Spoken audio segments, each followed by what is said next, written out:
Pat, I lead from the front. All right, boys. Lock in. It's our core foundation, man. Grit. I'm fired up. I'm fired the fuck up, boys. It's pumping right now. It's got my juices pumping, boys.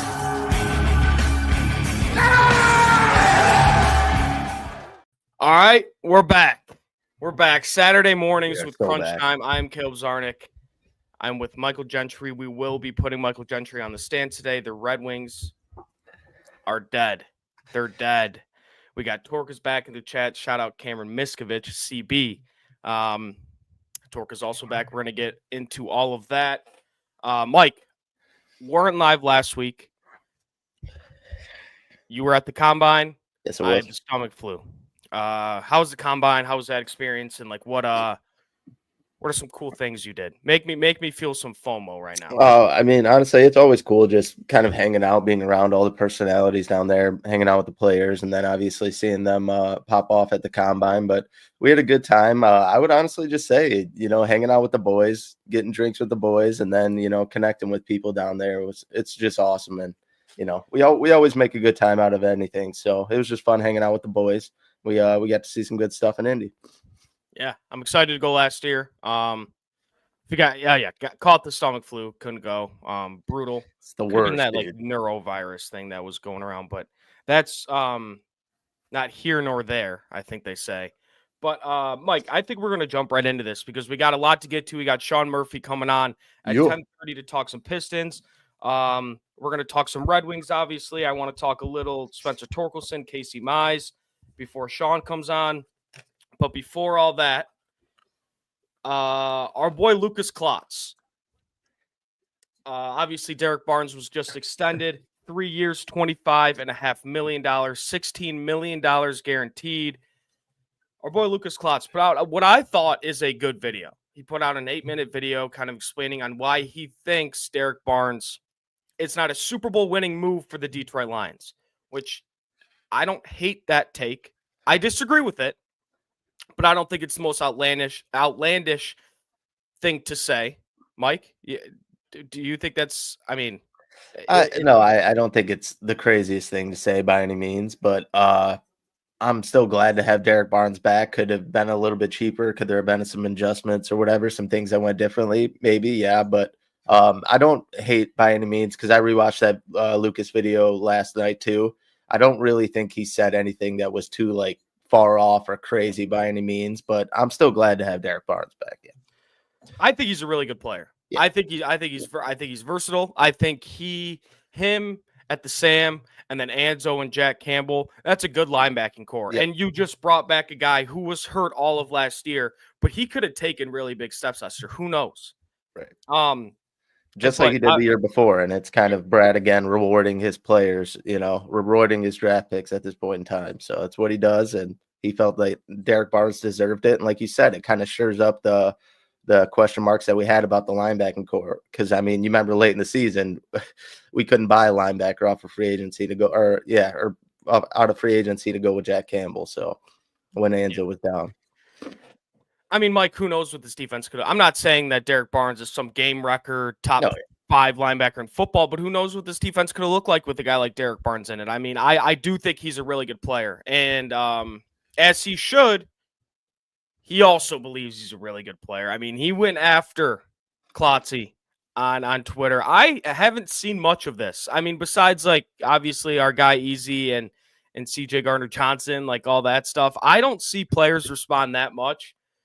This response, I wish I had pictures of it. We could pull it up, but this response was at like 2:50 in the morning. So who knows what Derek Barnes was doing at that time? Maybe celebrating a little extension. Kind of went after our guy Klotz a little bit. Basically saying, you fucking try out for the Lions and you be a Super Bowl move. And Klotz is like, no. I mean, I can't do that. I can't do that for you, Derek. I can't do that. So, but overall, Mike, I'm with you. I mean, I'm not going to sit here and say I think this is the greatest signing in the world, but This is a guy I didn't think the Lions would bring back. I thought there was no shot. I thought he was a New York Jet the minute free agency started. I thought he was going to go with Aaron Glenn. But obviously, the new DC rookie DC Kelvin Shepard really liked what he's seen out of Derek Barnes his years there. So I mean, kind of consensus between me and you. It's not the greatest signing in the world, but we like it. I didn't expect it, like I said, but you're kind of right. It was one of two things. Derek Barnes either had that bookmark, he had that as a receipt, and he was waiting for that contract to sign so he could go at Lukas, or like you said, he was just having a few drinks, scrolling Twitter, typed his name up, and he had time last night for Lukas. He had time. I'll say, yeah, he did. And I'll say this before we get into Red Wings. I did make a post about Carlton Davis a couple days ago. I'm hoping this Derek Barnes extension doesn't halt us from bringing Carlton Davis back, because obviously you saw the tweet he had. He said he's not going to make the same mistake twice. I think our guy Jeff made a good point about it. I think what he meant by that was like, it could be that. It could be I'm not going to get underpaid again, but it also be like on tape, you're not going to see me make the same mistake twice. You could, I don't really know. Like Doc said, you could fire. He's a guy that fires from the hip. If this was like mid-season and he tweeted that out, maybe like after a game, I would kind of seen that. But I think that tweet was definitely about money. But I mean, yeah, it could be. So do you think the Lions shot him an offer and it was too low? Yeah. I mean, maybe they probably shot him a number, and then maybe they're kind of negotiating off of that. But I assume when I read a tweet like that, he's getting lowballed in his eyes. Well, I'll say this. Oh, Chris Bird says CBS was saying Lions and Carl Davis were getting close to a deal. Okay, that's the thing. That's the things I like to see. Because I'll say this right now. I'll say this. If you lose a guy like Carlton Davis, that's another hole in your defense that you're going to have to fill with the edge spot. Because, Carlton Davis is the best cornerback free agent right now on the market. He is. He's better than Ward. He's better than all these guys. Like DJ Reed. Yeah, he's the best. He played very good football last year, and people that are saying like he's injury prone and everything, he broke his fucking jaw. That's kind of an anomaly injury. It's not like he twisted his ankle. I think Amik Robertson's a good player, and I think Terrion Arnold will become a good player in the NFL. Obviously struggled last year, but he's a rookie corner, played a lot of man-to-man coverage. It was a difficult spot for him. But if we go into the season as a Super Bowl contender with Amik Robertson and Terrion Arnold, you are in trouble. You are in trouble. A lot of trouble. If you lose Carlton Davis, Mike, and if you lose Carlton Davis, there needs to be some sort of replacement. There needs to be. Yeah, so you have to go out and get us. Oh, sorry, I didn't mean to cut you off, but you have to go out and get that certified cornerback one. You're not trusting all these year two guys to go out there and just take that sporadic jump and just be a cornerback one overnight in the offseason. So, yeah, you're exactly right. You have to go get a guy. You have to, and it's going to be difficult. And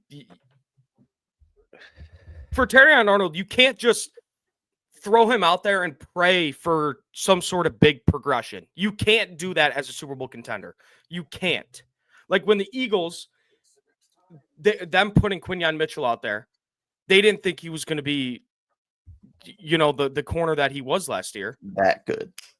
They didn't think he was going to be that good, but they also had other guys in that secondary already that have proven it, like a Darius Slay, where they can kind of, I don't want to say fall back on, because it's a tough position. It can get really exposed, like you kind of saw with Terrion Arnold last year. But you need to go get a guy if you lose Carlton Davis.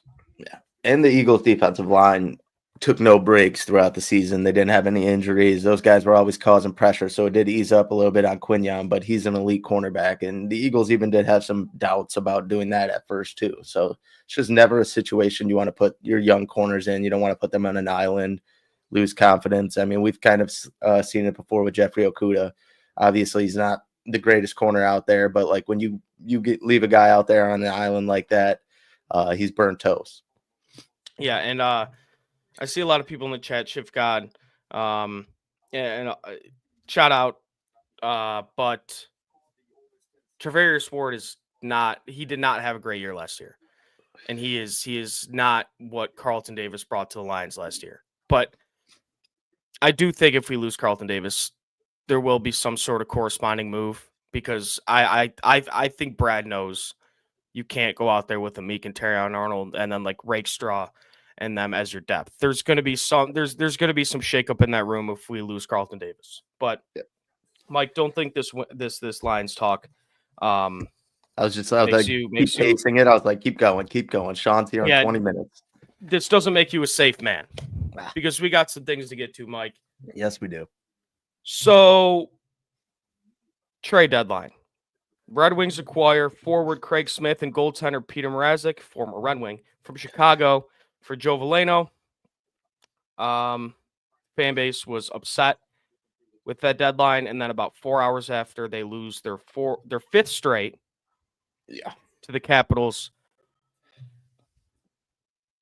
Here we go, Mike. Where do we start? This team is a mess. Where do we go from here? I mean, there's, like you said, you did nothing at the trade deadline. It's tough. You kind of got to saddle up, and I don't know. They've taken some injuries to some guys. Carter Missouri, you see his debut, he gets injured, but there's just like no excuses on how they've been losing these games. Like the goaltending's been bad, defensive lapses and whatnot. I mean, yesterday you come out super hot, take the 2-0 lead. You're out shooting them like 10-1 in the first period. And then you let up like 5 or 6 unanswered, whatever it was. I had to turn it off at the end. I was just so disgusted. It's just terrible, man. And I mean, we can get more into the deadline stuff, but how this team has played within the last 5 games on this losing streak is just strictly embarrassing. And how you don't take notion on how bad they've been playing and some of the injuries they've racked up, and go out and acquire real players that can have an impact on your team. It's just mind-blowing to me. I just don't get it. At what point in time do you add to the team to make them better and just make a playoff push? I mean, we've seen it 3 years in a row now, to when they get to this month of March and this week happens, they just regress terribly. They make no moves after that, and then the season just goes down into shit within the next 2 months. So I don't know when the story is going to change, but March is the worst month to be a Red Wings fan, because we've seen the same story the past 3 years in a row now. Yeah, well, Mike, Steve Yzerman came out and basically said, like, if we did anything more, we might jeopardize our future. Like, we didn't want to do anything that messes up everything we've already worked on. Mike, this is year 6 of Steve Yzerman being the GM of the Detroit Red Wings. They have the second longest playoff drought in hockey with 8 years, 6 of those being with Yzerman as the GM. Yeah. And you go out in a year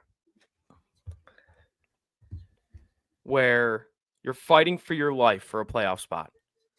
And I think all the fans were expecting some sort of move that makes you a better team. And you go out and get a 33-year-old goalie who isn't good, who is not good. And Mike, I had a conversation with someone on the phone yesterday who I trust as a hockey fan. Okay. And he said, listen to the opening press conference. He said, this is what was supposed to happen. Mike, if a GM that we just hired went to the podium and said, in 6 years, we're going to be fighting for our fucking lives to get into a playoff spot, what would you say? Is that what's supposed to happen? No. Stevie Y, this is not what his plan was. Hit the Yzer plan. He doesn't want to come out and say it. The Yzer plan. It's not looking great. And yes, he is a great scout. He is a great drafter, as we've seen these guys he's brought in. But those complementary pieces, they're just not there. Obviously, DeBrincat, obviously Kane, those are good pickups. But outside of that, Mike, it's been a disaster. This team has been bad for 6 years. Okay, maybe not bad. The last 2 years, they've been, again, fighting for their lives for a playoff spot. Yeah. This rebuild should be over by now. Stevie Y, in my eyes, and I know he's done, as a player, he did so much for this team. But in my eyes, I think you see what happens next year with this Red Wings team. In my eyes, he is on the hot seat.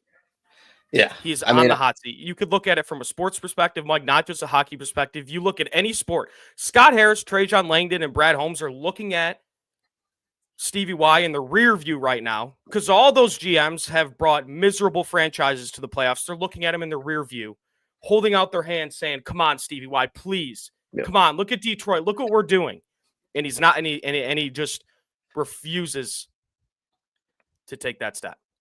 Yeah, no, I do agree. I think going into next season, he will be on the hot seat. And next season, I think this season, I said it earlier in the year that it should have been a playoff year, but next season it definitely is. The thing is, rebuilds in hockey do take a little bit longer, but I think he's done, as far as like the rebuilding goes and drafting players for the future, he's done good at that aspect. But kind of like you brought up, it's been the lateral signings. I mean, you sign guys. Andrew Kopp, JT Confer, those guys are not producing like you would have hoped a $5 million guy to do it. You signed a Justin Hole, this is $3.5 million. Like these contracts are adding up, and there's a lot of guys that aren't producing. And then you kind of lateral with that, he's not able to make moves at the deadline. But this year he had cap, he could have done that. And then you see another player, and Dylan Cousins, probably the most coveted player that we were going after in this deadline, get traded to your rival in Ottawa. So now, not only do we have to get our shit kicked in by Brady Tkachuk on the ice, we get to see the player that we wanted to suit up in the wing wheel scoring goals against us. So, yeah, I mean, the rebuild, like I said, the draft picks, and we have a lot of guys up and coming. You know, we have the two goaltenders, Casa, Augustine. These guys will be good, and they might be our savior. But to come up empty and blank on this trade deadline, because that Peter Mrazek and Craig Smith trade, it's not good enough. It's not good enough. I mean, Peter Mrazek's been the worst goalie in the NHL over the past 2 months statistically. Yeah. So, and then you pair him with the Red Wings 2 goalies who have been absolutely god awful within the last 5 games. And even before that, you've seen some bailout defensively and offensively to kind of help them out through those games. So, I mean, you get a 3 goaltender switch right now. I don't know how much it's going to do because you're going to be rotating cold goaltenders that haven't found any momentum in net.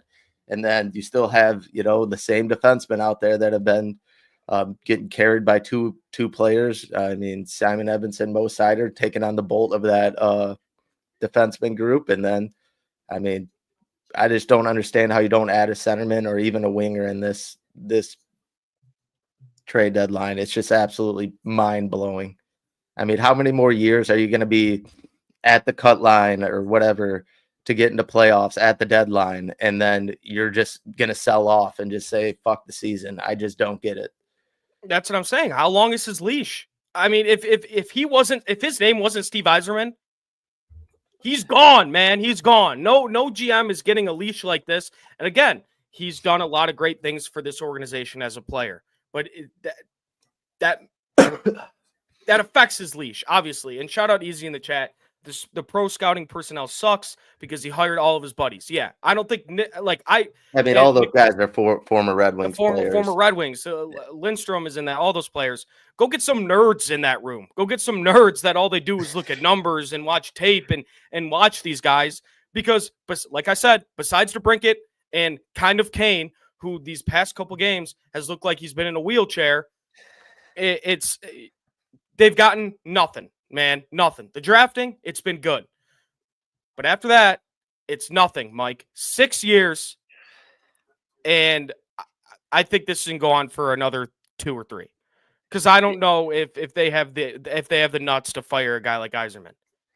At a certain point, like I said, he's on the hot seat for me. We'll have to see what happens next year. I don't know. I don't think there's any way within the next 1 or 2 years that Steve Yzerman's getting fired, from my opinion. What if they're in the same position than they are in the past 2 years? And I think until those goalies kind of get called up and maybe Nate Danielson, something like that, you see kind of more of those draft picks come to fruition. I think that's literally going to be his cutoff line where they say, if these guys don't work out, I know it's shitty to say because that's still pretty far out. I mean, not really the goalies. I think you expect to see Sebastian Cossa within the next year or 2. hopefully. You better. You've seen him in the NHL already this year, got his first win, looked pretty damn good. Hopefully his summer can help that, but I don't know, man. And again, he's got too long of a leash, and I don't think there's been any moves that have positively impacted him that much to have this long of a leash. There's been some good moves. There's been some good draft picks, some stud draft picks, Mo Seider, Lucas Raymond studs. But you got to pair these guys with someone, and you got to eventually get to playing that competitive hockey. I know Dylan Larkin's got to be fucking fuming right now. This man has, the last 3 years, this has just happened to him on and off. Obviously, last year he gets injured and then, tries to rally back too little too late. But it's been the same old story for the past 3 years now. And I want to get to Easy's comment in a second about the Walman trade. We talked about it a little bit before the show, but I want to hear more of your opinion on it. You know who else is probably fuming? Is McClellan. He's probably like, I came in here and I turned this team around this year. This year looked like a dud to start the year. And I came and turned this team around. Some of it's on him too. You can't lose 5 games in a row, and you had the locker room tied in a knot. You had everyone working, and then you drop 5 in a row. You should be able to diagnose what the problem is, and it should have been figured out too. It's not coaching isn't just swipe free from this just because they had a bad trade deadline. You lost 5 games in a row. But do you think there was no conversation where McClellan went in that room with Yzerman and says, go give me some more talent? We're kind of ready to go. Lucas Raymond is taking that step. Dylan Larkin's a star. Taking that step. Go give me some more pieces. I think he probably did. But then again, he is kind of starting off at this, coaching position and kind of knew where this team was at and kind of had to expect it if that, outcome didn't happen. But I'm sure he did. But either way, Steve probably looked at him and said, you just went 17-4, and then now you drop 5 in a row. What the hell's going on? Nothing's changed in the roster, Well, the Kopp injury, that didn't help. I don't want to hear that. Andrew Kopp has been productive 2 months out of his whole NHL Red Wing career, so I don't buy that. But that's just another guy you had. That's another piece that was on the ice for you that you lose. I don't know. But, Mike, you want to talk about this? Because we talked about it a little bit. The Walman trade. So obviously Walman goes for a first. This deadline, we obviously extended him, then traded him. Gave up a pick, you said, to trade him away to take. Yeah, we gave up like a pick, 2 picks or whatever it was, second round pick. What are your opinions on this, on the Walman, that whole situation? Like I said, it was a weird ending to last year with him. Missed some time, kind of like question marks on what was going on with that whole situation. And then he wanted to get a little bit extra money, and so they shipped him off to San Jose, which is not a situation you want to be shipped off to begin with. But and then now they make a lateral move and move him to Edmonton at the deadline, and they get a first-round pick out of that. So they win. They get like a total of 3 picks for just having him as a rental. Do I think Jake Walman's worth a first-round pick? Absolutely not. Do I think Edmonton will probably regret that trade years later if they don't win a Stanley Cup? Probably, but that's a team that's winning right now, and at the deadline, that's the price it takes to get a good defenseman. You've seen a couple of trades around the leagues that were far better than that, and there was far worse. See Brad Marchand get traded for like a 3rd-round pick or whatever it was. So I don't know. The deadline's weird. I think that was a bit of an overpay, but this is a team in Edmonton that was in the Stanley Cup last year, and they're looking at final pieces to kind of get them over the edge. Yeah. Jake Walman was good in his time in Detroit, but he also was playing with Mo Seider, and Mo Seider can make a lot of people look very good. So, yeah. And Mike, I want to shout out John Parker in the chat. This is crazy, right?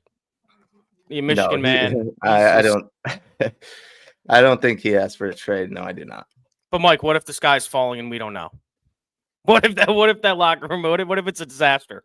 I would expect it from a few other players before him for sure. I think. The sky has been falling for his whole career right now. So, this kind of might be the cherry on top, but I think he's kind of built for it. He's here to stay. Mike, we're gonna wrap it up with this. My kind of closing statement on this: Trajan, Scott Harris, and Brad Holmes. I'm not going to say are looking at Stevie Y and laughing. Because that'd be a rude thing to do, Mike. But they're definitely kind of like, I mean, they're looking at him in the rearview mirror. The Red Wings need to make this step here. This is year 6 of a rebuild, and they're fighting for a playoff spot. And then they have a deadline where you have an opportunity to maybe go get a guy that's going to help you with this playoff push, coming off 4 losses in a row where you need a little, something to get a little pep in your step, and you lay an egg, in my opinion. So, Stevie Y, I'll give him first month or 2 next year, and then we could officially say he's on the hot seat. Are you ready to say that? Or no? We don't even have to give him the first 1 or 2 months, whatever you said. Day 1, training camp next year, you're on the hot seat, Steve. This team better be in the playoffs, and you better make some moves. And I'm not talking about signing a washed-up defenseman or a center who can't produce more than 40 points a season. Yeah, well, let's Larkin, obviously. Let's go to a team that is exceeding expectations and makes me very happy to watch, unlike the Detroit Red Wings, and that's the Detroit Pistons. And we're going to bring in Detroit Pistons credentialed media and host of the From Half Court pod, Sean Murphy. How we doing? Thank you for joining on a Saturday. I know Saturdays are a little tough, but I know you like talking ball, and we appreciate you coming on, man. Boys, Caleb, Mikey, it's good to see you both. Never a bad day when I get to come on and talk to you guys or anyone at Crunch Time. So excited to be here, man. Excited to talk some basketball, Pistons basketball. We got March Madness coming up. Yep. Personally, this is the time of the year that I shine. You know, Uncut Gems, when like Adam Sandler's like, this is how I win. These are the months that I come out to play. So excited to be here, man. Yeah, I mean, we're excited to have you, and I'm just going to go out and ask it. You've been covering this team for a while. How good does it feel to finally cover a good team? I mean, they're 35-28, 6th seed, about a game out of the 4 seed. How exciting has this been for you? Yeah, I mean, my relationship with the Pistons started in 2005. I started going to Pistons games. I went to like their first preseason game at the Van Andel Arena, like after they won the championship. From that point, I was hooked. The last time the Pistons were this good, I had to literally think and go back and check. I was in the 4th grade. I was 10 years old. So, personally, just obviously it's great to see a competitive Pistons team again, because not only do I think the city of Detroit is far more exciting when the Pistons are good, I think the NBA is far better when the Pistons are in the picture. Especially in my lifetime, there hasn't been this quality of talent on the roster. No disrespect to Chauncey and Ben, they're Hall of Fame players, and they absolutely should be. But they were never in the conversation of like best players in the NBA. And so to be able to have to be privileged to have a front row seat to, this resurgence of Pistons basketball. I'm not only happy just for, the team and the people involved, just because of the dark years that they went through, but I'm really happy for the city and for the fans, because, this is something that they truly deserve. And in my opinion, it's truly different now than it was even in the going to work days, because they're in Detroit proper. They're not in Auburn Hills. So you get to go right downtown and celebrate this surgence of Pistons basketball. And because of it, the fans are showing out, and the atmosphere is something that's magical. So, yeah, man, this has been truly the best story in the NBA this season, and it's been a privilege to cover. And Sean, you kind of brought up the going to work Pistons. I mean, what you've seen with Isaiah Stewart and Jalen Duren, just talk about their leap defensively and how it's kind of related to that going to work Pistons team, and how just the defense really won that team that championship and was really their motto every game. How have those two kind of taken that leap forward defensively this year and really helped out the Pistons that way? So Ben Wallace is my favorite player of all time. So just throwing that quantifier out there just to show that I don't say this lightly, Isaiah Stewart has become the modern day Ben Wallace. We've talked about the potential for years, but he's legitimately the best rim protector at the rim in the league. He has the lowest field goal percentage in the paint. When people go to attempt against any center. That includes Victor Wembanyama, who's at 7'4". The lowest field goal percentage in the league belongs to a 6'8" center in Isaiah Stewart, just to show how good he's been this season. And then Jalen Duren, obviously had a very difficult or very rough start to the year. He even said himself that he started the year on some soft. So like that's his words, not mine. But he's come out over the last, ever since January 1st, he's shown flashes of why he could be one of the best bigs in the league himself on both sides of the ball. I mean, Jalen Duren's passing has taken another step this season. His athleticism, his ability to get over the rim. There was one dunk he had in two dunks actually in San Antonio after the All-Star break. If you haven't seen, are straight up insanity. He straight up looked like Dwight Howard resurrected in one of them. And that's the crazy thing about his potential is it's almost like a second coming of a Bam Adebayo or a Dwight Howard. So for me, it's like with Duren, it's still that consistency factor, doing it night in, night out. Isaiah Stewart is a polished player at this point. I think there's still more to even grow on his side of as far as the defensive side of the basketball. But as far as like a 1-2 punch or a center rotation in the NBA, the Pistons have one of the deepest. Yeah, Sean, I want to ask you about the three veterans that the Detroit Pistons brought in: Malik Beasley, Tobias Harris, Tim Hardaway Jr. I was on the side, and I think you were on the side too, that these three players were going to bring wins. And I'm going to start victory lapping pretty soon, Sean, on Twitter and everything. Me and Jeff, and I know you said they were going to be a good team too, or at least a competitive team. We said 35 plus wins, and they're already there. And it's not even middle of March yet. Yep. But one guy I want to talk about is Malik Beasley. His ability to extend leads and trim deficits with his three-point shooting is something that the Detroit Pistons haven't had in a long time. And he's the guy that went to Trajan Langdon at the trade deadline and said, dude, don't trade me. I want to be here in Detroit. What does a Malik Beasley extension look like for you? Yeah, so just to put in perspective how good Malik Beasley's been, he's having one of the best shooting seasons in NBA history. Now, not like we're no longer talking Pistons history. He's already shattered that. He broke the Pistons single season 3-point shooting record before the All-Star break.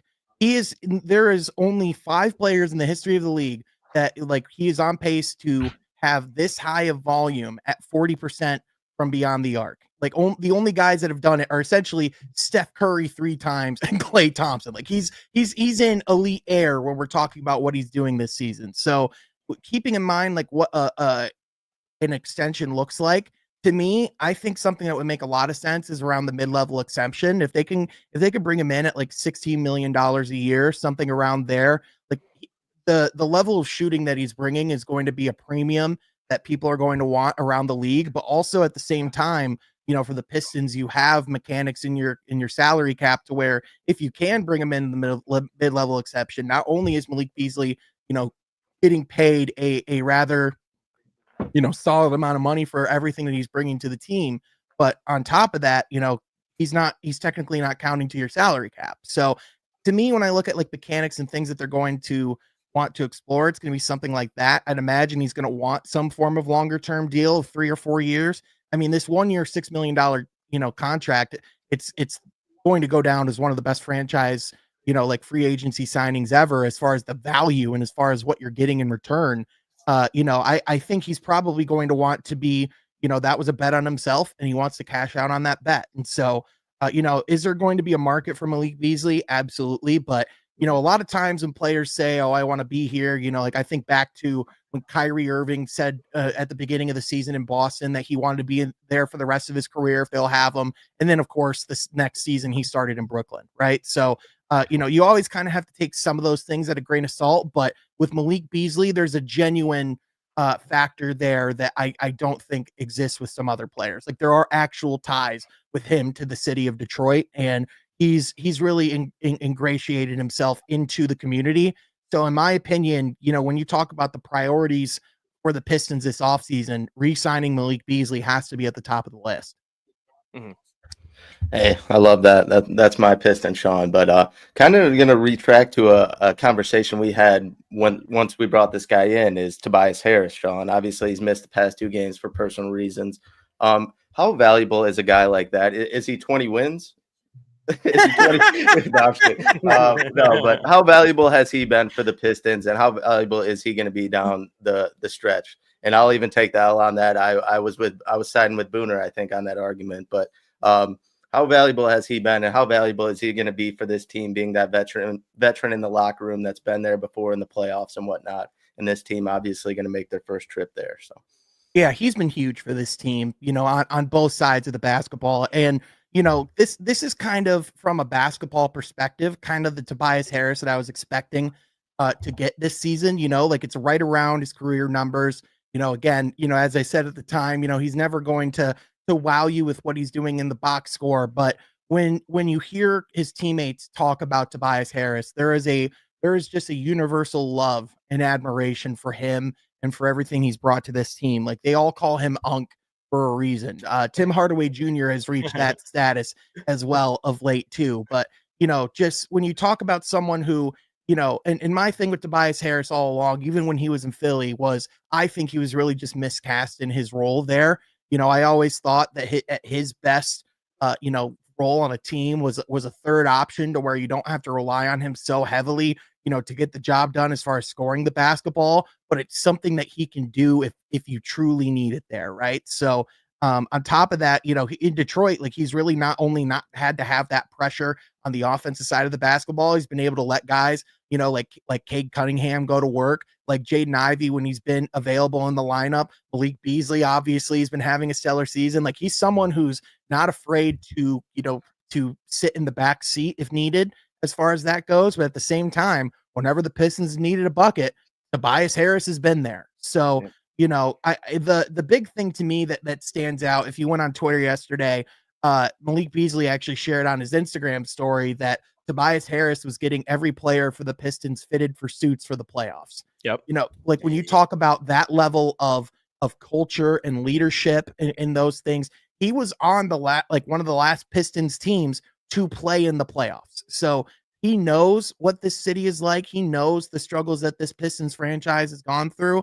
And I think that speaks, just absolute volumes. And although I don't think that this team's in the position because Tobias Harris left, but I do think it says something that Tobias Harris's former team is getting fitted for swim trunks in Cancun while his team's getting fitted for suits to wear for the playoffs. Oh, what a bar. Yeah. I mean, and I'll say this, Sean, I liked the Tobias Harris signing when it happened. But you could definitely pull receipts from me in the beginning of the year where I was a little frustrated with his play. But down the stretch, I mean, this guy, what you're getting out of Tobias Harris every night. He's going to find mismatches in the post, and he's going to get you 16 to 20 points. And those 16 to 20 points go a long way when you have a guy like Cade Cunningham who's scoring, 30 a night. Yeah.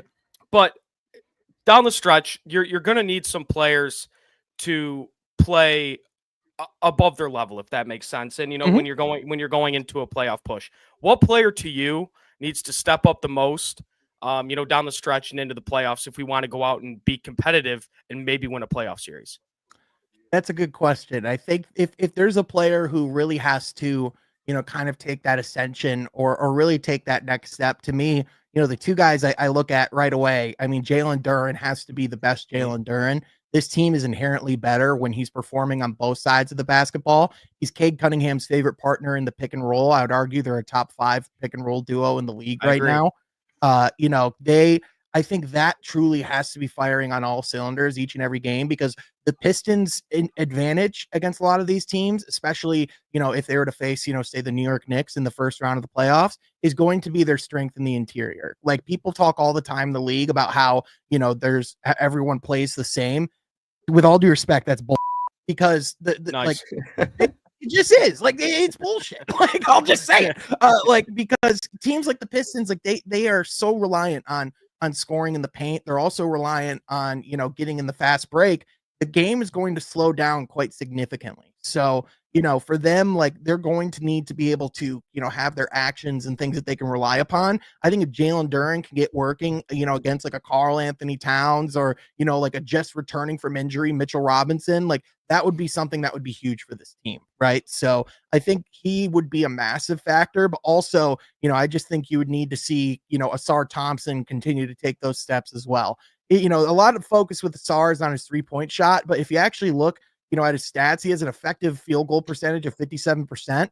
So like he's highly efficient and he really doesn't shoot the three very much. The thing with Asar that's like underrated is like not just like obviously he can dunk, he can get to the rim, all those things. He's a top 5 athlete in the league, but he's a really good mid-range shooter as well and has really good touch around the paint. So to me, the big factor, because again, playoff basketball, things slow down. You get in the fast break less. Teams turn the ball over less. Teams are a lot more careful. You know, you're like things are more predicated on the matchups that you have. And I can tell you that teams are going to want to force the Pistons to work in the half court. So if they're going to truly have to play half court offense, they're going to need that continual production from Asar and Jalen Duren alike. Yeah, and Sean, I feel like it's kind of been crazy asking these questions, but who is your dream playoff matchup for this upcoming playoffs? Who do you want the Pistons to face, and who's that one team that you don't want them to get matched up with? As far as teams I don't want them to get matched up with, that's pretty easy. That's the Milwaukee Bucks. If they can avoid playing a Giannis Antetokounmpo in the first round, especially, you know, because that's a team that has been bounced in the first round multiple times. I can tell you, especially with the fact that Giannis's future might depend on it, I would not want to face the Milwaukee Bucks in that first round. If you're talking dream matchups, the Knicks would obviously be a lot of fun, but come on, man. Is there a better matchup that could be had in the NBA and Pacers Pistons in the playoffs? Oh, Is there a better one? I was hoping. Because like people have like gone like, you know, like talked about whether or not this is becoming a rivalry. This has been a rivalry for 20 plus years. The Pacers and Pistons have always, whenever they are good, they are always entwined. That doesn't go away. And I don't think it's a coincidence that these teams are beefing too. So if you're talking about like what would be the matchup that the Pistons want the most to advance, it'd probably be the Knicks. But what's the matchup that would be pure bona fide cinema? It'd be the Pacers. I mean, that'd be an unbelievable series. I would like either of those. And I think you're right. Milwaukee's the one I'm a little bit afraid of because you're getting playoff Giannis. You're getting a guy like Damian Lillard. Dude, they're a tough team. And it feels like Giannis Antetokounmpo is always dropping 50 against the Pistons. But I don't know. With the progression Isaiah Stewart has had in the paint, maybe that'll change. But Sean, kind of not a negative question, but I just want to get your thoughts on this. Obviously, we know recently it's all been what like this Detroit Pistons team does well. You know, they rebound well. Obviously, Cade Cunningham's a superstar. What stands out to you that this Pistons team doesn't they're not necessarily the greatest at? Like, what thing are they going to have to prove upon if they really want to make a push in the playoffs? Yeah, it's going to be taking care of the basketball consistently. And I just touched on it as well as the half court offense. Like they're going to, you know, a lot of times when this team does well and their best offense is predicated on their defense, right? It's turning the basketball over. Like as far as a defensive team, this team has established itself.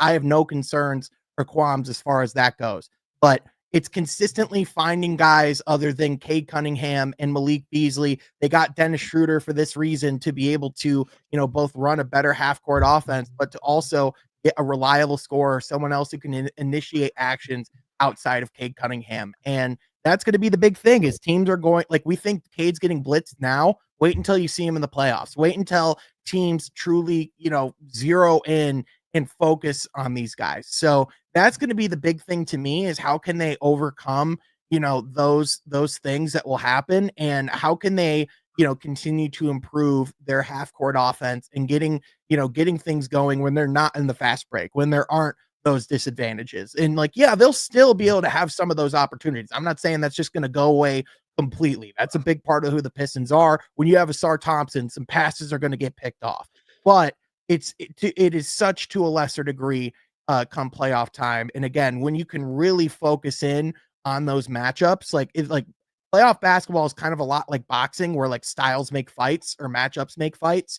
So that's going to be, you know, the major factor for what the Pistons can do this season. I mean, to me, like, you know, when you're talking about like what should the expectations for this Pistons team be? I know this sounds like a low bar, but boys, the truth is they just need to win a singular playoff game because it's been since 2008. If they can break that streak and move forward, that's enough for me to say this Pistons team is doing something different because that wouldn't have been done in almost 20 years. And no one expected them to even be in the playoffs this season. If they can win a playoff series, I mean, that's even better. Of course, that would, and it's something that could happen if they play against like a New York Knicks of the world. But to me, just win a playoff game. Let's start there. Hey, I love it. Sean, thank you for joining us, my friend. Do you want to plug your socials for the people? Oh, it's right there at the bottom. Go follow Sean. Go follow Sean on Twitter, Sean at Half Court, or on YouTube, the Half Court, from Half Court. Jeff's frequently on there. He's a frequent flyer. Sean, we hope to have you as a frequent flyer for the rest of the season. Obviously, the playoffs coming soon, so we hope to have you on again soon, Sean. We appreciate it. Hey, appreciate it, boys. Let me know whenever you want to talk hoops. Always Yes, sir. down. Yes, sir. We appreciate it, man. Thank you for coming on. Thanks, boys. I mean, Right. Mike, Dude, doesn't it feel good to talk about a winning team? Yeah, and it's good to see that smile on Sean's face because I know dude, it's awesome. a lot of those Pistons media guys, I know, trust me, it's a tough time of the year for me. It's every March sucks too, but those guys have had a year long, some terrible routines they've had to go through. So I'm happy to see Sean happy. I'm happy to see the Pistons doing well too. So it's awesome. Yeah, Sean's I love Sean. I mean, dude, it's so awesome watching like even like our guy Kool-Aid, like all those guys who have covered this team, and they've been so dog shit these past couple of years, and now they're in a playoff spot a year nobody ever thought they would. So I mean, it's just so much fun. They play the Warriors tonight, I believe, at 8:30. Should be a good one. Off a loss. Need to contain Steph Curry. I'm curious to see who they decide to match up with Steph Curry, whether it's I don't know if Tobias Harris is going to play tonight. So if he does, They said he's probable. Okay, so if he does play, that means Malik Beasley's going to come off the bench. I wasn't going to say Malik Beasley would be the matchup, but maybe Asar. I don't know. Yeah. We'll see. But I'll say this. I have a knock on Asar defensively. He gets lost a little bit off the ball. So like Steph Curry might take a little advantage of that. Maybe you want to put a guy like Cade Cunningham on him, but should be an awesome game. Dude, did you see that? I just don't want Cade getting. I don't want Cade getting tired out chasing him around the court. That's just a no good. Cade does enough as it is, and we know how some games at the end he looks a little wore out. I don't want to see that tonight. Yeah, but or there's a few guys you can put on. Yeah, well, you saw at the end of the game last week when Harden was cooking us, which was so bullshit, by the way. I mean, that was 50 spot. 50, bro. He looked like prime James Harden. It was crazy, dude. He was shooting. He was stepping back to the logo. And, dude, as a basketball lover, I love it. But as a Detroit Pistons fan, I wanted to jump off a building. But, I mean, you saw Dennis Schroeder check him a little bit last game. Yeah. So, I don't know. Maybe you want to put a more defender, a veteran defender. I see Coach Walk in the chat. Shout out. Asar will be on Curry in the beginning. Maybe, like I said, Asar Thompson gets a little lost off the ball sometimes, and you know that's what the Warriors like to do. But this would be a huge win if they get it now. They would move to 39-25, inch closer to that 4 seed. But yeah, did you see that Steph Curry shot? I think it was 2 nights ago. Dude. The dude is just unreal. I don't. It seems like every year there's like every month there's a new historic Steph Curry shot coming out, and he's just hitting something like unreal. I mean, the dude's like 36 years old, just still doing it. The best shooter ever, man. Dude, I saw a tweet, and I don't know how you feel about this. I agree with it personally. Steph Curry, I want to pull it up because it was kind of wordy, but his ability to shoot is the greatest. How did he word it? His ability to shoot is the greatest, strength of a player in all of sports. Does that make sense? His shooting ability is better than any ability any player has at anything else in all of sports, which I agree with. Yeah, I do too, because he's the best ever. He's the best shooter ever. So that kind of checks out. But I don't know. Hopefully we contain him tonight because he's been doing really I don't well. want to lose 2 in a row. Yeah, he has, and I don't want to lose two in a row. Obviously they add Jimmy Butler. I was just gonna say that. If Booner's in here, Booner, how do you think this Jimmy Butler stuff's panned out? I mean, I'll tell you what, the Pistons won't be in the position they are now with Jimmy Butler. I'll tell you that. There'd already be some things happening in the locker room, but that's hey, and you never know how long or how far the Warriors and Jimmy Butler are away from that happening. So, yeah. Well, I want to talk Malik Beasley. I like the guys we got. Yeah, and obviously Dennis Schroeder, that pickup has been really good. He's the one that kept us in that Clippers game. Obviously we lost, but he came off the bench and added a little spark. That bench got us, in the first quarter, or the first quarter and the beginning of the second quarter, it was looking like it was going to be a blowout from minute one, but the bench came in and played really well. It's a frustrating loss. That's a loss where you're like, fuck, man, really? Like, they're out Kawhi, they're out Norman Powell. Yeah. But what are you going to do when Harden drops 50? I mean, tough. But, Mike, I want to talk about the Tigers a little bit, and I want to kind of clear the air on my stance on Torque. Is he and this back? isn't me we'll get to that. This isn't me backtracking or anything. This is my honest opinion. I am a Detroit sports lover, specifically the Tigers. Have always loved the Tigers. Yeah. Right? He was the number 1 overall pick for my favorite team ever. So I want him to succeed, obviously, more than anything. But it is my job to, when I see things and have opinions on things, I'm going to say it. And when he was bad, I'm going to say he's bad. So if you see me on Twitter criticizing him or criticizing any Detroit sports athlete, it doesn't mean I hate them and I don't want them to succeed, because I've been seeing a lot of tweets on Twitter of other people in the Detroit Tigers community saying, which is a great community, by the way, I love it, but saying like the amount of people that I see, wanting Torque to fail and all this stuff. There might be those people, but those people need to seek help, because if you don't want to see Spencer Torkelson succeed, you're out of your mind. And the reason I bring it up is because his swing, or his stance, at least his batting stance, added a little toe tap. It looks totally different. And that was a knock I had on him, Mike. I said, I don't know if this guy is willing to learn. And everything looks different. And it's spring training. And this is how baseball works. He was always going to go crazy in spring training. That's just how baseball works. Loses his job, and he's going to make it a really difficult decision on Scott Harris and AJ Hinch if he should make the roster or not. 3 for 3 with 2 homers yesterday. 3 home runs in spring training so far. He's hitting the cover off the ball. And that Oppo home run he hit in the second inning, I believe it was, that's legit. That is really good hitting. Yeah. So, I'm going to say this. That's just, if he's playing, this goes for any Detroit athlete. I'm going to be critical if they're not doing what they're supposed to be doing. This guy's a former number 1 pick. We needed him to be a Bulldog in the lineup, and he hasn't been one. But I'm rooting for his success, man, and I'm really hoping he makes this roster and makes an impact on this team. Yeah, and I mean, you talked about kind of 2 weeks ago that he was being more stubborn, I guess you could say, or 3 weeks ago, whenever it was, that he didn't want to do the adjustments with the new BP and stuff like that. And then kind of he switches up to that, and you see a little bit of progress. So hopefully Torque does start to turn it around. But Caleb, you've been kind of dialed into spring training, right? You've been watching these games. Yes, sir. Who's really impressed you most thus far? Well, there's that outfielder, Jelani Jones, who's really impressed me. He's going to make the opening day roster, especially if Parker Meadows can't go opening day, or if Matt Vierling, depending on how long he's going to be out for, because he's another outfield piece. He's gonna make the opening day roster, and he could start. Truly, he's been a guy. I mean, he's been driving in runs. He's played a good outfield. I really like Jelani Jones, and another guy too, Mike, is a guy that we've been talking about these past couple weeks. It's Casey Mize. He's looked unreal. Yesterday, at least 3 innings, 1 hit, 1 walk, 5 Ks. For spring training, it's been 8 innings, 3 hits, 2 walks, 10 Ks. I mean, if he could be that number 5 guy for us, obviously with Alex Cobb not starting the year, with Kenta Maeda not being good. So if he could be that 5 guy, Mike, I saw that little face. Mike, I haven't tapped in to much of the spring training games. Obviously, I've watched highlights from here and then, but I did see a tweet that he was actually tearing it up the other day. Am I right? Am I right? Dude, he is.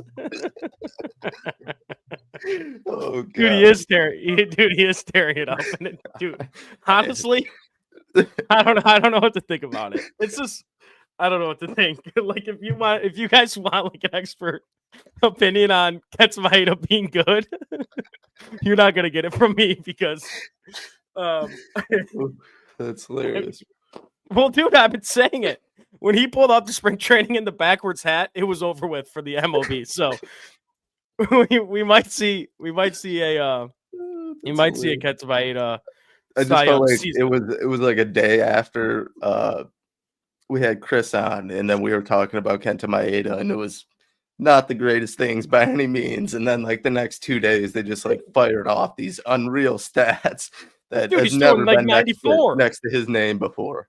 What? No, he's throwing like 94 miles an hour. Where or 93? Hey, Kenta, if you're doing steroids, man, just tell us now because we might need you. We can't have you suspended. Yeah, Okay? you should have waited a little bit. Yeah, but hey, look. Yeah, I mean he's been good in spring training. What do you want me to say about that?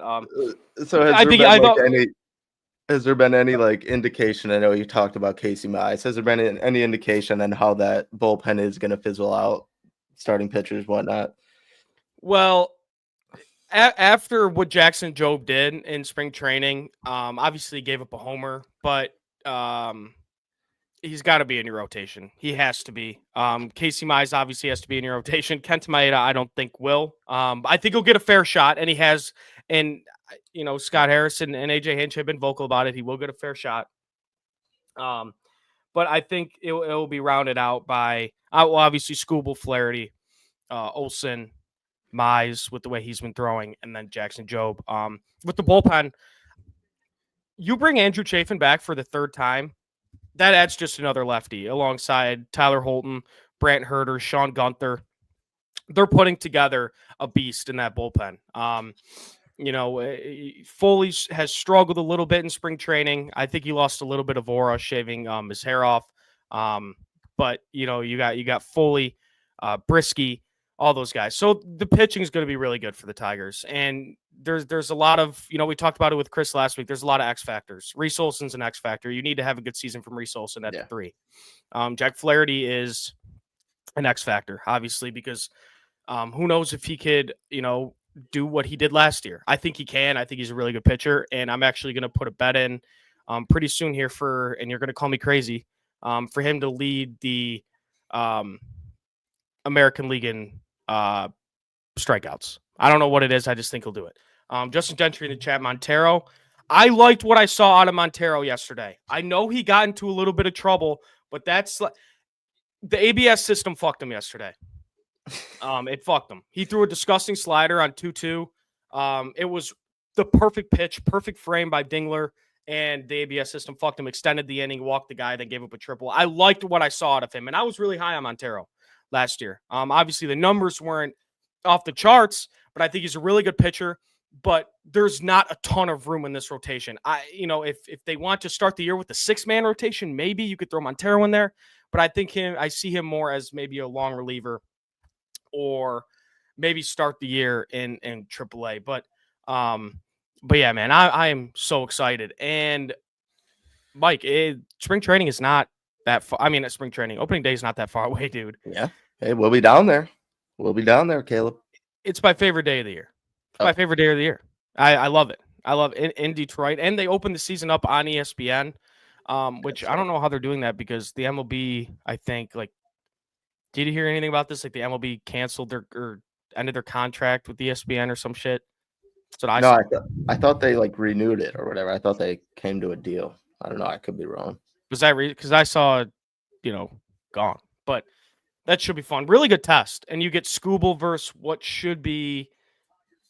Let me think. Who's going to be the ace of that Dodgers rotation? I mean, you could literally pull a name out of a hat, and they're one of the best aces in baseball. Let's say, I don't think it'll be Shohei. Let's say it's Yamamoto. Let's say Yamamoto or Sasaki. He kind of got. Didn't his first pitch in spring training he got homered off of Yamamoto? Yamamoto. Yeah. I think so, maybe. But Sasaki looked really good. But Coach Walk, is it over after this year? Which would probably make sense because the Tigers are playing on ESPN. Their first game. I forgot they got Blake Snell too. Dude, Blake Snell, Tyler Glasnow. They brought Bobby Miller. You have to trade one of those guys. I mean, you have to. There's definitely going to be one of those guys available at the deadline. I do think they had just add a Sherman bat or something, get another stud prospect somehow. Mike, before we wrap this up, and we'll talk about it more towards the year because I think me and you, I think it'd be fun if we put together a season-long MLB parlay. I think that'd be fun with like maybe like home runs, wins, stuff like that. I did it last year. I was 4 Luis Robert home runs away from winning a good sum of money because he got hurt. Mike, just let me hear your AL and NL MVP award winners, just off the top of your head. This doesn't have to be your final answer, but just I don't know. guys You go first. I want to take a gander at some things first. You go first. You rattle yours off. We'll say NL. I think a dark horse could be Frankie Lindor. I think Lindor with adding Soto in that lineup. Yeah, the Mets are gonna be dangerous. And I think the what's the word? Oh, the protection in the lineup with Soto is going to really help. Is really going to help Lindor. Let me think. AL. Obviously Shohei. It's tough, dude. I think Tatis will be in there in the NL. I don't want to just pick, Shohei and Aaron Judge. Yeah. I mean, like the AL, like first thing was like Bobby Witt, and then I went to go see the odds, and of course he's number 1. So like I don't want to do that. If you can get 150 games out of Mike Trout, maybe. I mean, he's I don't know. We'll see. We're definitely going to put together a season-long parlay. I think that'd be fun. To be honest, I'm just looking at the odds here. One, Corey Seager, one of my favorite baseball players. I love Corey Seager. That was like my dream when he was a free agent, even though it was never going to happen. That would have made my life. Another one, I see, like, I'm just looking at the odds. Ronald Acuna is plus 3,500. Obviously bouncing back from the ACL injury. Yeah. But, dude, that guy can do it all. And he's, I would say, top 5 players in baseball, in my opinion. I mean, you look what Miggy said about him. Miggy said he's the best hitter in baseball, and he will, like, go towards that way. He can just do it all. So I like him for the odds, obviously, if we're doing, like, a long shot. But I don't mind the Francisco Lindor one. I mean, Tatis is another good one. So there's a few. That NL is a little tricky. So I say we dial it in this week, and then next week we come up. Yeah, I'm excited to do it, Mike. I will say this: the Braves over wins will be on that. We'll talk about it a little bit next week. Why the Braves will be dangerous. But thank you guys for tuning in. Another Saturday mornings with Crunch Time. It's always a pleasure. We're here every Saturday, so tune in. Make sure to like, subscribe, buy some merch. We appreciate you guys tuning in. The Wings suck. Pistons back. We'll see you guys next time. Thank you. Appreciate you guys. Till next Saturday. Yes, sir. Peace.